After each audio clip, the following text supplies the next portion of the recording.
जय गुरु सभी को नमस्कार। Learn everything that is good from others but bring it in and in your own way absorb it. Do not become others. Hello everyone, this is Pankaj Kumar Sharma. In this fourth lecture of arithmetic progression, I am going to deal with some more problems like consecutive terms, arithmetic mean and word problems.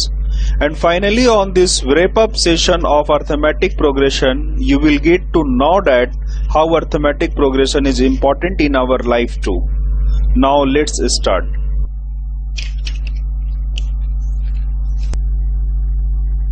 Before starting the lecture, we can learn an interesting fact about arithmetic progression.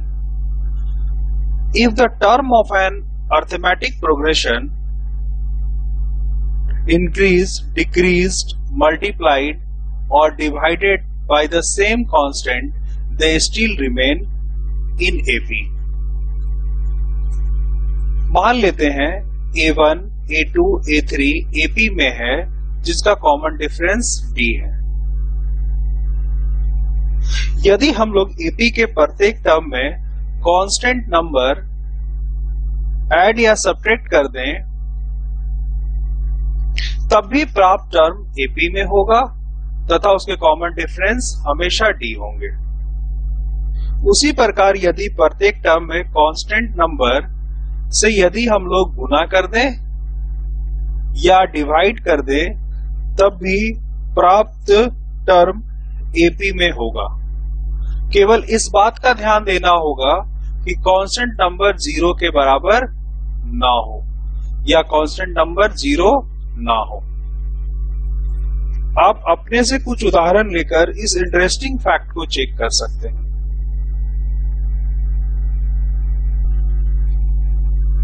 कभी कभी प्रश्न में लगातार 3, 4, 5 term का सम से संबंधित प्रश्न पूछे जाते हैं। इन प्रकार के प्रश्न को किस प्रकार हम लोग सॉल्व करेंगे इससे संबंधित हम लोग देखते हैं। जैसे समांतर श्रेणी पर आधारित लगातार पदों के अगर प्रश्न दिए हो तो हमें इसे सॉल्व करने के लिए सबसे पहले यह आवश्यक होता है कि हम वो लगातार पद क्या लें। किसी भी क्वेश्चन में अगर अरिथमेटिक प्रोग्रेशन के 3 लगातार टर्म का सम दिया हो तो हम लोग पहला term a minus d, a और a प्लस डी एज्यूम करते हैं। मान लेते हैं पहला टर्म 8 है उदाहरण के लिए और कॉमन डिफरेंस 3 है।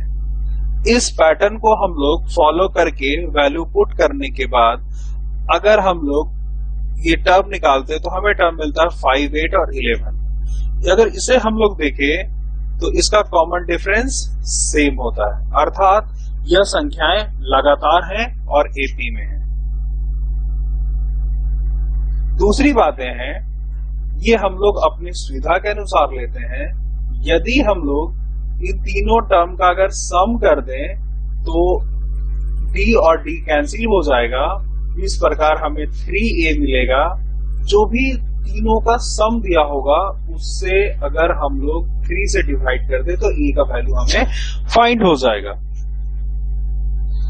उसी प्रकार कभी कभी प्रश्न में AP के 4 लगातार टर्म का सम दिया होता है तो हम लोग पहला टर्म A माइनस 3D, दूसरा टर्म A माइनस D, तीसरा टर्म A प्लस D और चौथा टर्म A प्लस 3D लेते हैं या एज्यूम करते हैं। उदाहरण के लिए अगर हम लोग फर्स्ट टर्म 9 ले लें और कॉमन डिफरेंस इसमें 2 ले लें, इस पैटर्न को फॉलो करते हुए अगर हम लोग वैल्यू पुट कर दें तो हमें टर्म मिलेगा 3, 7, 11 एंड 15। इन टर्म को हम लोग अगर ध्यान से देखते हैं तो प्रत्येक में 4 ऐड किया हुआ है तो +4 पैटर्न फॉलो कर रहा है और मतलब इसका कॉमन डिफरेंस सेम है। अगर कॉमन डिफरेंस सेम है तो ये ऑटोमेटिकली अरिथमेटिक प्रोग्रेशन में है और ये लगातार है। और दूसरी बात हम लोग अपने सहूलियत के लिए इसे अगर हम लोग सम कर दें तो यहाँ पे से यह कैंसिल हो जाएगा, -D +D से कैंसिल हो जाएगा। इस प्रकार हमें 4A मिलेगा। तो जब अगर चार संख्याओं का अगर सम दिया होगा तो उसे अगर 4 से डिवाइड कर दें तो a का वैल्यू हमें फाइंड हो जाएगा।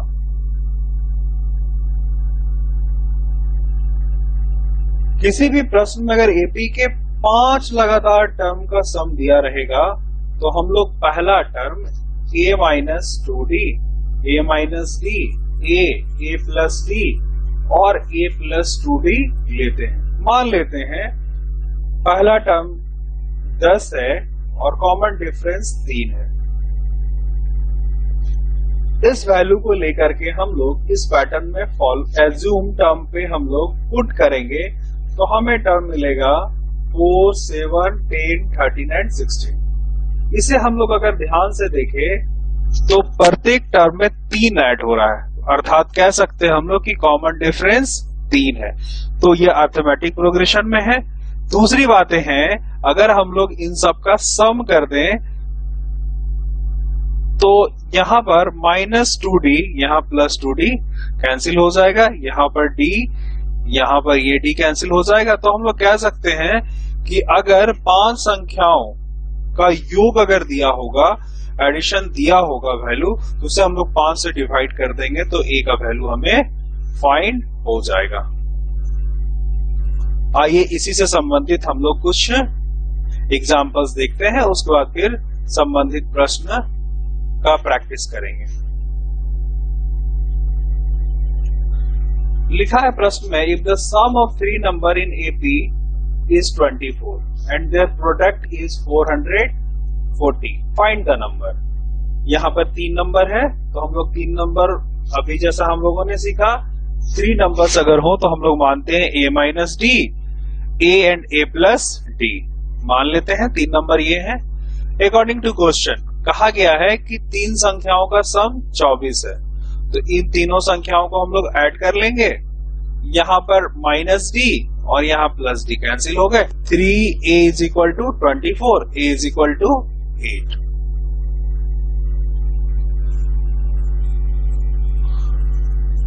उसी प्रकार प्रश्न में यह भी कहा गया है कि इन तीनों संख्याओं का गुणनफल 440 है, मतलब 440 है। तो यहाँ पर तीनों संख्याओं को हम लोग मल्टीप्लाई कर लेंगे। मल्टीप्लाई करेंगे हम लोग तो यहाँ पर ध्यान दीजिए, यहाँ पर a माइनस डी और a प्लस डी है। हमें पता है formula, a square minus b square is equal to होता है a plus b into a minus b. तो यहाँ पर a माइनस बी और a प्लस बी दिया हुआ है, मतलब हम लोग लिख सकते हैं a square minus b square, और ये a को हम लोग यहाँ लिख दिए। देखेंगे a का वैल्यू हम लोग पुट कर देंगे, 8 इंटू 8 64 माइनस बी स्क्वायर। यहाँ पर 8 मल्टीप्लाई में है तो यह राइट हैंड साइड जाएगा तो यह डिवाइड में होगा। 8 से अगर हम लोग से डिवाइड कर देंगे तो मिलेगा 55। D square is equal to 9, so d is equal to होगा +3 या फिर -3। यहाँ पे +3 और -3 का मतलब है अगर 3 को 3 से मल्टीप्लाई करेंगे तो भी हमारा 9 आएगा, -3 को -3 से मल्टीप्लाई करेंगे तब भी हमारा 9 होगा। इसलिए डी का वैल्यू +3 और -3 दोनों होगा। अगर हम लोग a का वैल्यू 8 मान लें और d का वैल्यू +3 मानते हैं तो 8 माइनस 3 8 और 8 प्लस 3 ये 3 संख्याएं हम लोग एज्यूम किए थे, तो कह सकते हैं 5, 8 और 11 इसका टर्म हो गया। उसी प्रकार अगर हम लोग d का वैल्यू -3 मानते हैं तो d का अगर वैल्यू -3 मानेंगे तो यहाँ माइनस माइनस मिलकर प्लस हो जाएगा, यहाँ पर 8 होगा और यहाँ पर प्लस माइनस मिलकर माइनस हो जाएगा। तो ये वैल्यू 11, 8 एंड 5 मिलेगा। नेक्स्ट एग्जांपल देखते हैं। There are 3 consecutive term of an AP whose sum is 27 and product of first and last term is 72। इस प्रश्न में भी 3 consecutive terms की बात कर रहे हैं, तो हम लोग 3 consecutive terms a minus d, a and a plus d लेंगे। क्वेश्चंस में कहा है कि तीनों का सम 27 है, तो a minus d plus a plus d is equal to 27। यहां पर हम लोग डी माइनस वाले और डी प्लस वाले को कैंसिल कर देंगे, देन हमें मिलेगा 3a is equal to 27 and a is equal to हम लोगों को मिल जाएगा 9। अगेन क्वेश्चन में कहा गया है first term and last term का प्रोडक्ट 72 के बराबर में है, तो a माइनस डी हम लोगों को फर्स्ट टर्म माने थे और a प्लस डी हम लोगों ने लास्ट टर्म माने थे, तो इन दोनों का मल्टीप्लिकेशन 72 के बराबर है। देन हम लोग a का वैल्यू हम लोग फाइंड कर चुके हैं, तो a का वैल्यू हम लोग पुट कर देंगे। हमें पता है a square minus b square is equal to होता है a plus b into a minus b. उसी प्रकार हम लोग यहां पर दिया हुआ है a माइनस डी और a प्लस डी, तो इसे हम लोग लिख सकते हैं a square minus d square. तो a के वैल्यू हम लोग पुट कर चुके हैं, 9 का स्क्वायर माइनस डी का square is equal to 72। Then हम लोग निकाल सकते हैं d square is equal to 9 into 9 81 minus 72, तो हम लोग कह सकते हैं कि डी स्क्वायर का वैल्यू 9 हुआ और डी का वैल्यू प्लस 3 या माइनस 3 होगा, क्योंकि अगर 9 है यहां पर तो अगर हम लोग -3 को भी -3 से मल्टीप्लाई करते हैं तो 9 मिलेगा और +3 को भी 3 से मल्टीप्लाई करेंगे तब भी 9 फाइंड होगा। अब यहां पे देखेंगे हम लोग को a पता है और d हम लोग फाइंड कर चुके हैं।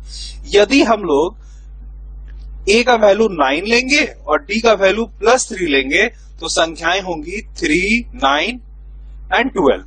कैसे होंगी?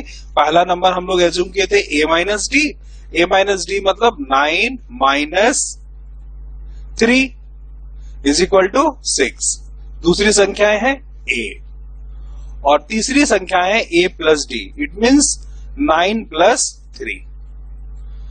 इसी प्रकार यदि हम लोग d का वैल्यू अगर -3 लेंगे तब यहां पर a का वैल्यू 9 है माइनस और ये माइनस माइनस माइनस मिलके ऐड हो गए तो हो गए 9 plus 3 is equal to 12, 9 then यहां पर मतलब 9 माइनस 3 इज इक्वल टू 6। तो इस तरीके से 3 कंसेक्यूटिव टर्म्स 6, 9, 12 या 12, 9, 6 होंगे। आइए नेक्स्ट क्वेश्चन देखते हैं हम लोग। Divide 21 into 3 parts which are in AP. कह सकते हैं कि 21 को ऐसे 3 भागों में विभाजित किया गया है जो समांतर श्रेणी में, तो हम लोग संख्याएं मानेंगे a minus d, a and a plus d. a minus d plus a plus a plus d is equal to 21। यहां पर माइनस डी और यहां पे प्लस डी कैंसिल हो गए तो 3a इज इक्वल टू 21 और a is equal to 7। Again question में कहा गया है sum of their square is 179। इन सभी के स्क्वायर का सम 179 है।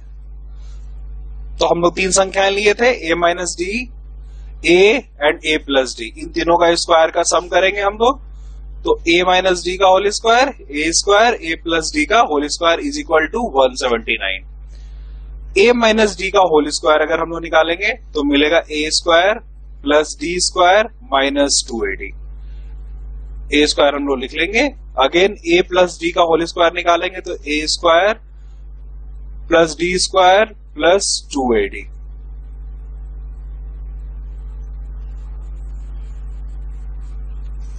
यहां पर माइनस 2ad और प्लस 2ad कैंसिल हो जाएंगे।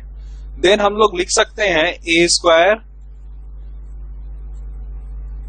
3 टाइम्स है तो लिख सकते हैं 3a square plus d square 2 times है तो हम लोग लिख सकते हैं 2d square. 3a square plus 2d square is equal to 179।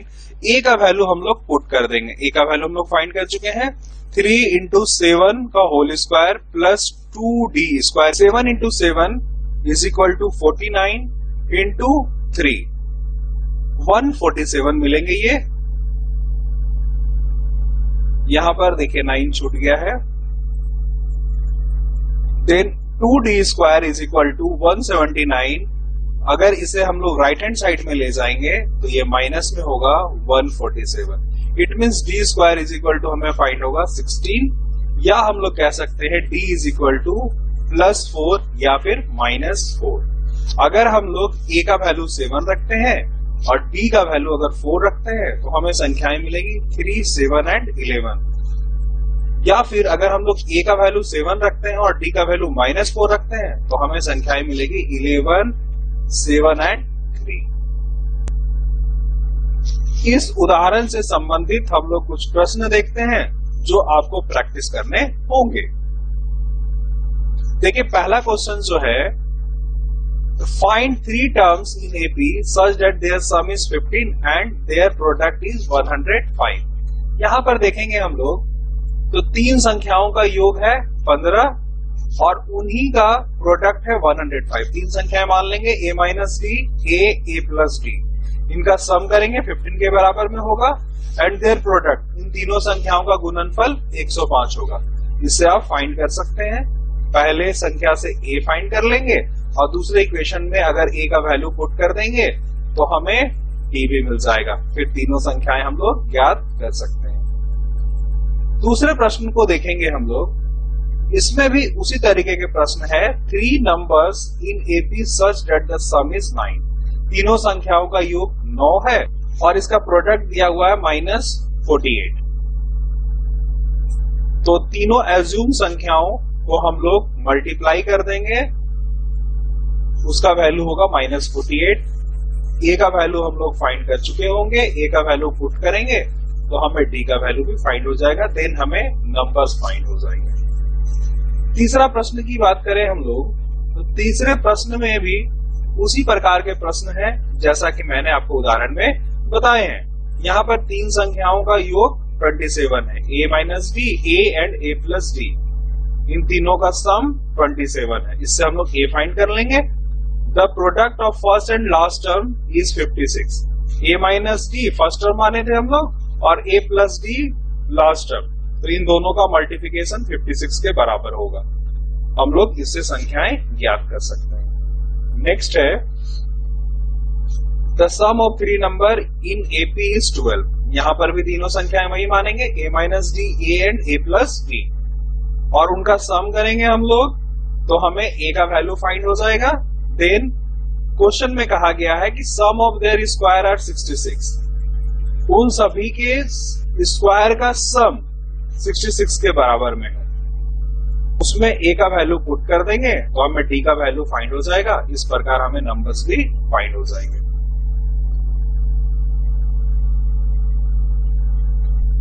Next questions में कहा गया है 4 क्रमिक पदों का योग 32 है, मतलब 4 consecutive terms of an AP is 32।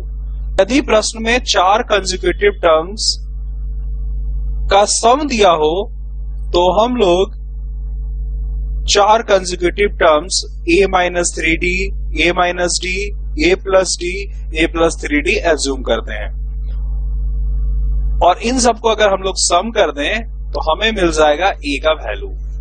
Then हम लोग उन सभी संख्याओं का प्रोडक्ट कर दें तो हमें फाइंड हो जाएंगे d।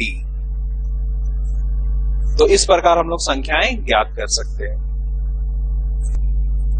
क्वेश्चन नंबर 6 में भी 4 संख्याओं से संबंधित प्रश्न है, तो इसमें भी हम लोग मानेंगे a minus 3d, a minus d, a plus d, a plus 3d।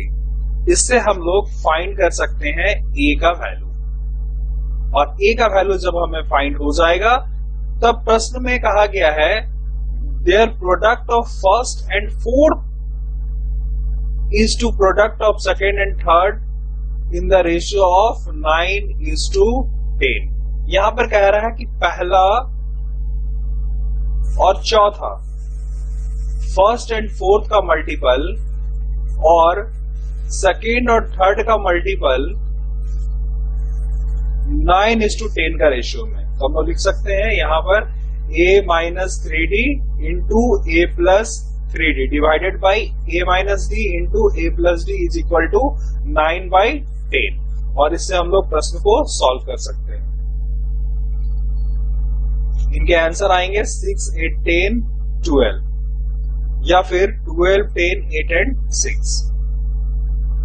Next questions में कहता है if the sum of three terms of an AP is 24, A minus D, A और A plus D लेंगे और product of second and third term, second term A होंगे और third term A plus D होंगे, उनका गुणनफल 104 के बराबर में आपको टर्म फाइंड करने हैं। तो तीन संख्याएं मिलेगी 3, 8 एंड 13 या फिर 13, 8 एंड 3 मिल सकते हैं। ध्यान दीजिए इस प्रश्न में कहा गया है कि तीन संख्याएं 4:9:16 के रेशियो में है। तो हम लोग कह सकते हैं इसमें 4x, 9x and 16x are three numbers. And according to question, if 5 is added in second, तो हम लोग कह सकते हैं संख्याएं होंगी 4x, 9x plus 5, 16 are in AP। और अगर AP में ये संख्याएं तीनों हैं तो हम लोग यह भी कह सकते हैं 9x plus 5 minus 4x is equal to 16x minus 9x plus 5, जैसे T2 minus T1 और T3 minus T2 बराबर होते हैं। इस प्रकार हम लोग ओरिजिनल नंबर फाइंड कर सकते हैं। नेक्स्ट क्वेश्चन देखते हैं हम लोग। नेक्स्ट क्वेश्चन में कहा गया है find the increasing arithmetic progression the sum of whose first three term is 27 and sum of their square is 275। ये प्रश्न बहुत आसान है। इसमें तीन नंबर्स, तीन अर्थमेटिक प्रोग्रेशन की बात करें तो a माइनस डी, a और a प्लस डी लेंगे हम लोग। उन तीनों का सम 27 है and sum of their square is 275। ये आसानी से बन जाएंगे। नेक्स्ट प्रश्न कहता है तीन अंकों वाली संख्याओं के तीन अंकों का योग 12 है तथा उसके तीनों अंक समांतर श्रेणी में है। यदि अंकों को उलट दिया जाए तो संख्याएं 396 कम हो जाती है। संख्या ज्ञात करनी है। यह प्रश्न 2015 में आया था। इस प्रश्न को देख लेते हैं हम लोग। क्वेश्चन नंबर 10 में दिया हुआ है तीन अंकों वाली संख्या के तीनों अंकों का योग 12 है तथा उसके तीनों अंक समांतर श्रेणी में है। यदि अंकों को उलट दिया जाए तो संख्याएं 396 कम हो जाती है। संख्याएं ज्ञात करें। हम लोग सबसे पहले तीन संख्याएं मान लेंगे a माइनस डी, a और a प्लस डी, जो कि AP में है। अब इन तीनों संख्याओं को अगर ऐड करेंगे तो a minus d plus a plus d is equal to 12। Minus d और प्लस डी ये संख्याएं कैंसिल हो जाएंगी। 3a is equal to 12, so a is equal to 4। Original number तीन अंकों की संख्या है, मतलब इसमें वंस प्लेस भी होंगे, टेंस प्लेस भी होंगे और 100 प्लेस भी होंगे। तो मान लेते हैं a माइनस डी 100 प्लेस में है, a टेंस प्लेस में है और a plus D ones place में है। यदि ये 100 प्लेस में है मतलब इसको 100 से हम लोग मल्टीप्लाई करेंगे। 100 into a 100a minus 100d plus 10a plus a plus d is equal to 111a minus 99d। अब हम लोग a का वैल्यू पुट कर देंगे। a का वैल्यू है 4 minus 99d। 111 into 4 minus 99d is equal to 444 minus 99d। यदि हम इस संख्या को रिवर्स कर दें तो हमें न्यू नंबर फाइंड होगा। रिवर्स कर दे मतलब यदि संख्याएं वंस प्लेस में है तो वो 100 प्लेस में आ जाएगी, और वो संख्याएं अगर 100 प्लेस में थी तो ये संख्याएं वंस प्लेस में आ जाएंगी, और बीच वाली संख्याएं रिवर्स करने पर भी वो बीच में ही रहेगी। अगर ये वंस प्लेस में आ गए तो इसका हम लोग मल्टीप्लाई कर लेंगे। 100 into a 100a plus 100 into d 100d plus 10a plus a minus d is equal to 111a plus 99g। a का वैल्यू हम लोग पुट कर देंगे 111 इंटू 4 प्लस 99d, तो हमें फाइंड होगा 444 प्लस 99d। हमें दो संख्याएं फाइंड हो गई है। अब अकॉर्डिंग टू क्वेश्चन में कहा गया यदि संख्याओं को रिवर्स कर देते हैं तो 396 ओरिजिनल नंबर से कम हो जाते हैं। तो ओरिजिनल नंबर के बराबर करने के लिए हमें जो न्यू नंबर्स है उसमें 396 को ऐड करने पड़ेंगे। सो 444 लेफ्ट हैंड साइड में भी है और 444 राइट हैंड साइड में भी है, ये दोनों कैंसिल हो गए। माइनस 99D ये इस साइड में प्लस 99D है, तो राइट हैंड साइड वाले को अगर लेफ्ट हैंड साइड में लाएंगे तो ये माइनस 99D और माइनस 99D ऐड होकर के माइनस 198D हो जाएंगे, इज इक्वल टू 396। अगर D का वैल्यू निकालेंगे हम लोग तो 396 divided by minus 198 is equal to minus 2 होगा। तो रिक्वायर्ड नंबर हो जाएंगे हमारे जो ओरिजिनल नंबर हम लोगों ने फाइंड किए थे 444 minus 99D। 444 minus 99 into D का वैल्यू माइनस 2 हम लोग पुट कर देंगे तो वैल्यू मिल जाएगा 642, यही इसका आंसर होगा। अब देखेंगे हम लोग ये एपी में है या नहीं है, तो 642 ये संख्याएं एपी में है क्योंकि इसका डिफरेंस 2 है। अब हम लोग देखते हैं समांतर माध्य, जिसे हम लोग अंग्रेजी में अर्थमेटिक मीन बोलते हैं। The arithmetic mean for any n positive number a1, a2, a3 up to an is given by m। मान लेते हैं हम लोग अर्थमेटिक मीन को m से डिनोट करते हैं, तो इसका मतलब होता है sum of values divided by their number. यहां पर संख्याएं हैं, यहां पर टर्म है a1, a2, a3 up to an तक, तो हम लोग इसके वैल्यूज को सम कर लेते हैं और जितने भी नंबर्स होते हैं उससे हम लोग अगर डिवाइड कर देते हैं तो हमें अर्थमेटिक मीन मिल जाता है। या दूसरे शब्दों में कहें तो समांतर श्रेणी में सभी पदों का मान जोड़ दिया जाता है तथा पदों की संख्या से भाग दिया जाता है, तब यह समांतर माध्य कहलाते हैं। मान लेते हैं A capital A and B are in AP, then हम लोग कह सकते हैं A is called the arithmetic mean of number A and B। मतलब A और B के बीच में कैपिटल A मौजूद है और ये अगर AP में है तो हम कह सकते हैं कैपिटल A अर्थमेटिक मीन है। That is AM is equal to A plus B divided by 2। ये फॉर्मूला कैसे आया? ये फॉर्मूला हम लोगों को पता है कि यदि A कैपिटल A और B अगर AP में है तो हम कह सकते हैं T2 minus T1 is equal to T3 minus T2। Capital A minus A is equal to B minus capital A। Capital A को अगर हम लोग लेफ्ट हैंड साइड लेकर के आते हैं तो ये माइनस में है तो ये प्लस में हो जाएगा। Capital A plus capital A is equal to B minus A को अगर हम लोग राइट हैंड साइड में लेके जाते हैं तो ये प्लस A होगा, तो B प्लस A। तो हम लोग कह सकते हैं 2A is equal to A plus B and A is equal to A plus B divided by 2। Then capital A is the arithmetic mean between A and B। Then A capital A B are in AP।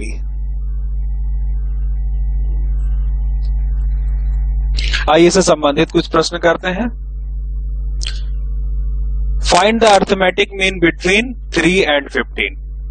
यहां पे दो term दिया हुआ है A and B। अब हम लोग A and B को सम करके 2 से डिवाइड कर देंगे तो हमें अर्थमेटिक मीन मिल जाएगा।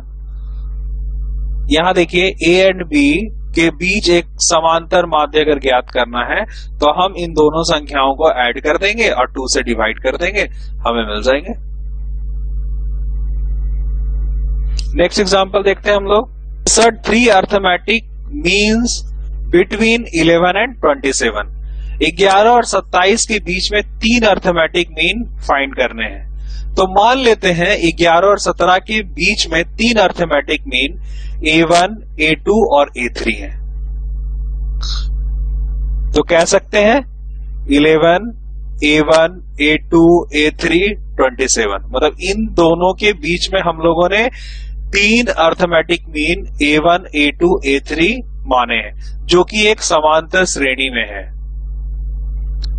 कह सकते हैं हम लोग अगर जब समांतर श्रेणी में है तो पहला पद A है, ए का वैल्यू 11 है और फिफ्थ टर्म 27 है, तो T5 is equal to 27। T5 is equal to हम लोग कह सकते हैं A plus 4D। Value put कर देंगे हम लोग। T5 का वैल्यू 27 है, A का वैल्यू 11 प्लस 4 इंटू D। 27 में से 11 माइनस करेंगे तो हमें संख्या मिलेगा 27 माइनस 11 इज इक्वल टू 16। तो 4D is equal to 16, so D is equal to हमें मिल जाएगा 4। अगर मुझे A का वैल्यू भी पता है और D का भी वैल्यू पता है तो हम लोग यहां पे ध्यान देंगे, ये पहला टर्म है, ये दूसरा टर्म है। दूसरा टर्म को T2 को हम लोग A प्लस D लिखते हैं, तो A1 is equal to A plus D is equal to 11 plus 4 is equal to 15। उसी प्रकार ये T3 है, तीसरे टर्म को A प्लस 2D लिखते हैं हम लोग, तो A plus 2D is equal to 11 plus 2 into 4 is equal to 19। ये चौथा टर्म है जिसे हम लोग T4 बोलते हैं। T4 इज इक्वल टू होता है A plus 3D। A plus 3D is equal to 11 plus 3 into 4 is equal to 23। हैं 11 और 27 के बीच 15, 19 और 23 समांतर माध्य होंगे।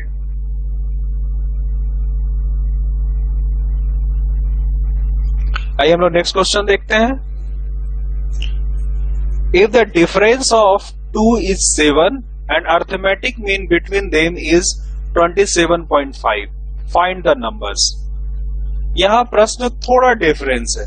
यहां पे प्रश्न में कहा गया है कि दो संख्याओं का अंतर 7 है और मीन का वैल्यू दिया हुआ है 27.5। मान लेते हैं पहला नंबर x है, तो दूसरा नंबर या लास्ट नंबर जो होगा b वो x प्लस 7 होगा, क्योंकि प्रश्न में कहा गया कि दो संख्याओं का अंतर 7 है। हम लोग कह सकते हैं अगर हमें सिंगल मीन फाइंड करना होता है तो हम लोग जोड़ देते हैं a plus b divided by 2, तो a का वैल्यू पता है x और b का वैल्यू पता है x प्लस 7, तो हम लोग कह सकते हैं 2x प्लस 7 डिवाइडेड बाई 4। हमें एक वैल्यू पता है मीन का, तो हम लोग मीन का वैल्यू पुट कर देंगे 27.5। राइट हैंड साइड में 2 डिवाइड में है, तो लेफ्ट हैंड साइड में आएंगे तो मल्टीप्लाई में आएंगे, तो 27.5 into 2 is equal to 2x plus 7। इसे मल्टीप्लाई करेंगे हम लोग, फाइंड होंगे 55 is equal to 2x plus 7। या हम लोग कह सकते हैं 55 minus 7 is equal to 48, 2x is equal to 48, x is equal to 24। तो कह सकते हैं कि दो संख्याएं 24 एंड 31 होंगी। 24 x जो वैल्यू माने थे हम लोग और 31 x plus 7 is equal to 31। तो दो संख्याएं 24 और 31 होंगी। आइए हम लोग इससे संबंधित प्रश्न देखते हैं।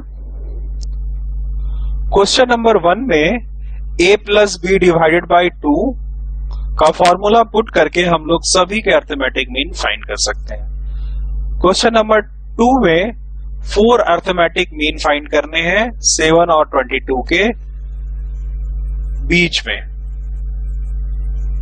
तो हम लोग a का वैल्यू मान लेंगे 7 है और इनके बीच में 4 अर्थमेटिक मीन मान लेंगे a1, a2, a3 and a4। तो ये 6 टर्म हो जाएगा। T6 इज इक्वल टू 22, या फिर हम लोग यह भी कह सकते हैं T6 is equal to a plus 5D। तो हम लोग a का वैल्यू पुट कर लेंगे तो हमें d भी मिल जाएगा। देन हम लोग 4 अर्थमेटिक मीन फाइंड कर सकते हैं। क्वेश्चन नंबर 3 में 5 अर्थमेटिक मीन फाइंड करने हैं, इनके बीच में 5 arithmetic mean a1, a2, a3, a4, a5 हम लोग एज्यूम कर लेंगे और हमें T7 का वैल्यू पता है, a का वैल्यू पता है, उससे हम लोग a और d का वैल्यू हम लोग फाइंड कर सकते हैं। इस प्रकार हम लोग 5 अर्थमेटिक मीन फाइंड कर लेंगे। नेक्स्ट क्वेश्चन में 4 एंड 19 के बीच में आपको 4 अर्थमेटिक मीन फाइंड करने हैं, तो इनके बीच में 4 arithmetic mean a1, a2, a3 and a4 हम लोग एज्यूम कर लेंगे। आप लोग अर्थमेटिक प्रोग्रेशन सीख चुके हैं आइए हम लोग अर्थमेटिक प्रोग्रेशन का प्रयोग करके कुछ दैनिक जीवन से संबंधित प्रश्नों का हल करेंगे। इसके लिए हम लोग कुछ वर्ड प्रॉब्लम पर आधारित उदाहरण देखेंगे तथा आपको इससे संबंधित कुछ प्रश्नों का हल करने होंगे। आइए हम लोग पहला उदाहरण देखते हैं। A man borrows ₹1000 and agrees to repay with a total interest of ₹140 in 12 installments, each installment being less than the preceding by ₹10. What should be the first installment? प्रश्न में कहा गया है कॉमन डिफरेंस दिया हुआ है -10 प्रत्येक किस्त में वो 10 रुपया कम देता है और टोटल इंस्टॉलमेंट 12 है, तो कह सकते हैं number of instalment n is equal to 12। यहाँ पर प्रश्न में SN दिया हुआ है, SN दिया हुआ है मतलब 1000 रुपया वो उधार लिया है प्लस 140 रुपया ब्याज के तौर पे दे रहा है, तो कुल मिला जुला करके वो 1140 रुपया दे रहा है। आइए देखते हैं। यहाँ पर कॉमन डिफरेंस -10 है, n का वैल्यू 12 दिया हुआ है, SN का वैल्यू दिया हुआ है 1000 plus 140 is equal to 1140। D का वैल्यू दिया हुआ है -10, हमें A का वैल्यू फाइंड करना है। यहां देखते हैं हम लोग SN का फॉर्मूला होता है n/2 2A plus n-1D। Now the putting of value of SN n is equal to 12, so S12 is equal to 12/2। इसे हम लोग अगर डिवाइड कर दे तो मिलेंगे 6। 2A प्लस n का वैल्यू पुट कर देंगे 12 minus 1 into -10। 1140 is equal to 6 into 2A minus 110। 110 यहां से आए हैं 12 माइनस 1 11 इंटू -10 -110। और इसे हम लोग अगर सॉल्व करें तो हमें फाइंड होंगे 1140 को अगर 6 से डिवाइड करेंगे तो हमें फाइंड होंगे 190। तो कह सकते हैं 190 is equal to 2A minus 110, या हम लोग कह सकते हैं 2A is equal to 190 plus 110। 2A is equal to 300, so A is equal to 150। So उस व्यक्ति का फर्स्ट इंस्टॉलमेंट 150 रुपीज होगा। आइए हम लोग दूसरा उदाहरण देखते हैं। दूसरा उदाहरण में कहा गया है the cost of boring a tubewell 1000 metre deep is a follows the cost of the first metre is ₹50 and each subsequent metre the cost is 20 paise more than the preceding metre. Find the cost of 51th meter and the total cost। यहाँ पर प्रश्न में कहा गया है tubewell वाले boring के 100 metre का कॉस्ट निम्नलिखित प्रकार से लेते हैं। पहला मीटर का कॉस्ट वो लेते हैं 5 रुपया और प्रत्येक मीटर जैसे जैसे बढ़ते चला जाता है उसमें 20 पैसा एडिशनल कॉस्ट वो ऐड करते चले जाते हैं।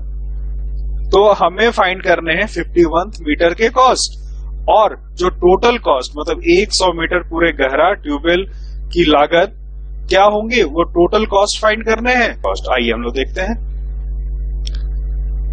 तो हम लोग कह सकते हैं कि पहला मीटर का कॉस्ट 5 रुपया लगता है, दूसरा मीटर का 5 रुपया 20 पैसा, तीसरा का 5 रुपया 40 पैसा, इस प्रकार ये बढ़ते चले जाते हैं। तो कह सकते हैं यह समांतर श्रेणी में है। यहां पर फर्स्ट टर्म हमें मिल गया, first term A is equal to 5 और कॉमन डिफरेंस 0.20 20 पैसा। तो 51th टर्म की लागत कितनी आएगी? A plus 51 minus 1D is equal to 5, A का वैल्यू पुट कर दिए हम लोग, प्लस 51 माइनस 1 50 इंटू 0.20, तो वैल्यू मिलेंगे 5 प्लस 50 इंटू 0.20 को मल्टीप्लाई करेंगे हम लोग तो हमें फाइंड हो जाएंगे 10। तो हमें मिलेंगे 5 plus 10 is equal to 15 rupees. जो 51th मीटर होंगे उनकी कॉस्ट पड़ेगी 15 रुपया। यहाँ पर हमें टोटल कॉस्ट भी निकालने हैं। टोटल कॉस्ट निकालने मतलब 5 रुपीज प्लस 5 रुपीज 20 पैसा प्लस 5 रुपीज 40 पैसा, ये अप टू 100 टर्म तक, मतलब ये n का वैल्यू 100 है। सो Sn का फॉर्मूला पुट करेंगे, Sn is equal to 100/2, 2a plus n minus 1 d। d का वैल्यू 0.20 है, a का वैल्यू 5 है। सो पुट करने पे हमें मिलेगा 5 2 10 प्लस 99 इंटू 0.20, इट मीन्स 19.8। सो हमें फाइंड हो जाएंगे 29.8 इंटू 50। सो टोटल कॉस्ट निकलेंगे 1490 रुपीज। आइए इससे संबंधित कुछ प्रश्न देखते हैं जो आपको प्रैक्टिस करने होंगे। क्वेश्चन नंबर 1 कहता है, यहां पर फर्स्ट इंस्टॉलमेंट ₹100 है, इट मीन्स है 100 रुपए आपका ए हो जाएगा फर्स्ट टर्म। एंड कहता है if he increase the instalment by ₹5 every month, तो यहां पर कॉमन डिफरेंस 5 हो जाएगा। What amount he will pay in the 30th instalment, मतलब T30 फाइंड करना है आपको। T30 फाइंड कर लेंगे, आंसर निकल जाएगा। क्वेश्चन नंबर 2 कहता है, यहां पर फर्स्ट टर्म दिया हुआ है ₹300, यहां पर कॉमन डिफरेंस दिया हुआ है increment of ₹20 per year, it means है D is equal to 20. What were his total earning during 10 years service? तो 10 years सर्विंग के टोटल अर्निंग की बात कर रहा है, मतलब यहां पर आपको SN फाइंड करना पड़ेंगे, मतलब S10 फाइंड करने पड़ेंगे। सम के फॉर्मूला पुट करेंगे, आपको वैल्यू मिल जाएगा। नेक्स्ट क्वेश्चन देखते हैं। तीसरे क्वेश्चन में A का वैल्यू दिया हुआ है 3 लाख रुपीज, D का वैल्यू दिया हुआ है ₹10,000 एंड आपको फाइंड करने हैं S20। यहाँ पे 20 वर्ष की कुल राशि ज्ञात करने हैं, इसलिए आपको फाइंड करने हैं S20 का वैल्यू। आप पुट करेंगे फॉर्मूला में, आंसर निकल जाएगा। क्वेश्चन नंबर 4 में आपको A का वैल्यू दिया हुआ है, कॉमन डिफरेंस दिया हुआ है और SN का वैल्यू आपको दिया हुआ है, आपको N फाइंड करने हैं। आशा करते हैं आपको अर्थमेटिक प्रोग्रेशन समझ में आ गया होगा। अब हम लोग समरी में जितने भी फॉर्मूलाज अर्थमेटिक प्रोग्रेशन से रिलेटेड है उसे हम लोग एक बार रिवाइज कर लेते हैं। अर्थमेटिक प्रोग्रेशन में सबसे पहला फॉर्मूला हम लोगों ने देखा था Tn is equal to a plus n minus 1d होते हैं। दूसरा फॉर्मूला हम लोग सम में देखे थे Sn is equal to a plus Tn। Tn को हम लोग L से भी डिनोट करते हैं। तीसरा फॉर्मूला है Sn is equal to n/2 2a plus n minus 1d। और अभी हम लोगों ने अर्थमेटिक मीन देखा, उसका फॉर्मूला होता है a plus b divided by 2। a यहाँ पे फर्स्ट टर्म है और b यहाँ पर लास्ट टर्म है। हम लोगों ने अभी कंसेक्यूटिव टर्म से रिलेटेड सम से संबंधित प्रश्न देखे। यदि प्रश्न में 3 कंसेक्यूटिव टर्म्स का अगर सम दिया हो तो हम लोग एज्यूम करते हैं a minus d, a and a plus D. वैसे ही अगर 4 कंसेक्यूटिव टर्म्स का अगर सम दिया हो तो हम एज्यूम करते हैं टर्म को a minus 3d, a minus d, a plus d, a plus 3d। 5 consecutive terms का अगर सम से रिलेटेड प्रश्न हो तो हम लोग एज्यूम करते हैं टर्म्स को a minus 2d, a minus d, a plus d, a plus 2d। इन सारे फॉर्मूलाज को यदि आप लोग याद कर लेंगे तो अर्थमेटिक प्रोग्रेशन के सम बनाने में आपको बहुत आसानी होगा। I would be happy to answer any questions you may have now. So you can ask question in comment section of this video lecture. Thank you. Jai Guru.